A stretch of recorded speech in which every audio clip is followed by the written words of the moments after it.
Hi, this is Kristen, your child's OT. I have mentioned to some families, and I've definitely shared videos on how to make the iPad more accessible for your child through the settings, the accessibilities, and switch access, switch control. I want to show you what that means because I think if you see it, it makes a lot more sense. So I'm going to bring the screen down to the iPad and I'm going to show you what it does. I apologize, this is my daughter's iPad. Okay, so I went under accessibilities and then I went to switch control. I'm going to go to recipes, and what I already did was I created a new recipe, a custom recipe. But I'm going to launch the slime recipe. So I'm going to show you the slime app. Now, if I don't have the switch controls on, I'm just going to show you what this does. It's a visual cause and effect app. I like it on flat because you can get so much more feedback. All this movement is difficult for your child. So we're going to turn on the switch access. 1, 2, 3. We're going to choose switch control. We're going to wait for it to load up. There it is. We know it's on because we have the banner up top.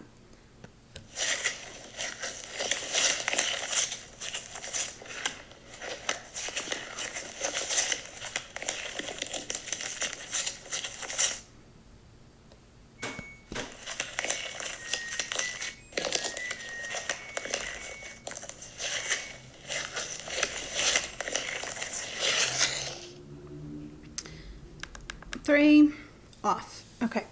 When I chose this one, I was thinking, I know some students have the koi pond, there's fireworks, there's some lights and movements ones.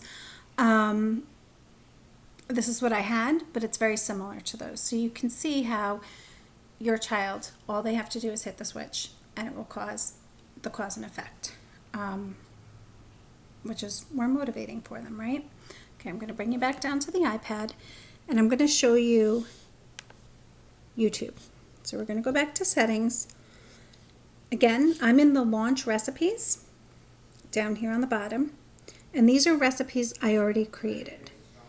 I'm going to go to YouTube and I'm going to go back. You have to, on this one, use the internet one. You can't use the app. So I had to go in through Safari. I'm going to turn the switch access on. 1, 2, 3. Switch control. I'm going to wait.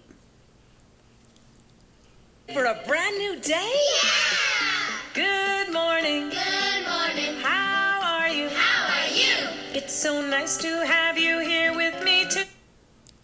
Okay. Otherwise, normally, it's off. Normally they have to activate that very small icon, Good morning. Good. which isn't always easy. So, 1, 2, 3, switch control on, anywhere on the iPad. How are you? Just fine. Howdy, howdy. Okay. One of the other things that I want to mention is positioning of the iPad. If the iPad is flat on the surface, most of our students are going to put their hands on and they're going to rest their hand on. Hello, good Okay, day. so now it's just stuck. It's not going to do anything. Now that we're together. What I usually do is I elevate the iPad So come on, because now they have to activate it Good morning. how are you? with Fine. their arms suspended, Hello, good day. right? They're not going to be able to keep their hand up here. It's most likely going to go on and slip off. And then when you're going to pause it. That's something you just did. And now up. Come on, let's hear the song. I need you to turn it back on. Can you turn it back on for me, please? And now they are going to have to do it.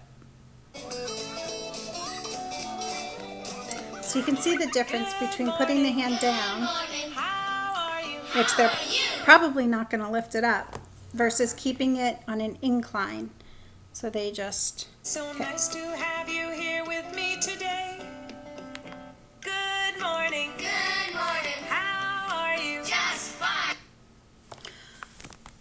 I hope that was helpful. I hope that made things a little bit more clear. I have been thinking of some of the apps that our students have and how this can be used. I know that a lot of the students have the Peekaboo Barn app or any of those Peekaboo apps. Like I said, the Koi Pond, there's a fireworks one. If there are any specific applications that you know that your student is interested in, that they're motivated by, I would love to help you set up a recipe for them so they can be more independent in accessing their iPad. Okay, thanks. Bye.